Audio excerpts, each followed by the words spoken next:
And with us live on the broadcast is Aliona Hlivko, Managing Director, Henry Jackson Society. Thanks very much for being here. What is your reaction to what we are seeing unfolding, these back-channel talks, the reports talking about these negotiations that possibly are taking place?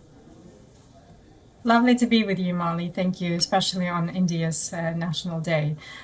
We have to be very careful with the reports coming out of unverified sources, especially about conversations that are being held behind closed doors, because as you rightly noted, this could just be another diversion by Russian propaganda, and we're all involved in the information warfare.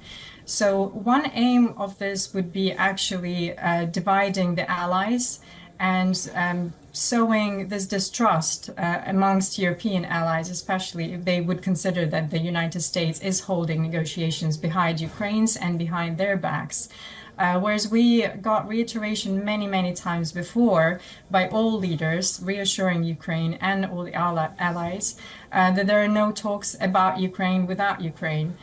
So I think we're going to believe that narrative, and frankly, the conversations about reaching any kind of ceasefire by Putin can only be used by them now ahead of the elections to reinforce their positions internally. Right. Also, what is your assessment of the situation on the ground as far as the Russia-Ukraine war is concerned? Where do you think things are really headed and where they stand at this point? Ukraine is gearing up towards 2024, definitely preparing for spring and the new counteroffensive. Now, there are many talks of how this war is going to go in this new year. I don't think any experts could tell you for sure, given the pending confirmation of finances going towards Ukraine.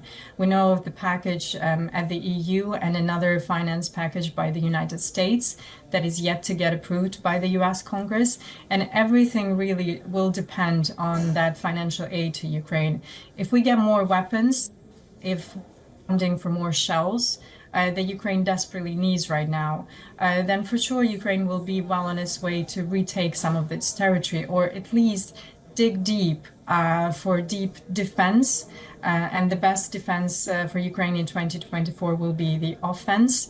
But at the same time, we have to note that Ukraine has made great progress in the naval sphere.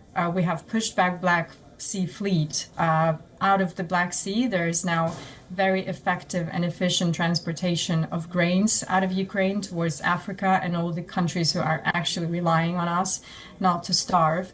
The ground counteroffensive could be a little bit more difficult, but Ukraine is gearing up towards public-private partnerships and licensing of Western artillery. So with that, and with the incoming fighter jets of the fourth and potentially fifth generation F-16s and the likes, Ukraine has really strong chances in 2024 to actually retake more than it is expected now. Aliona, thanks very much for being here on the broadcast and sharing those perspectives. Thank you.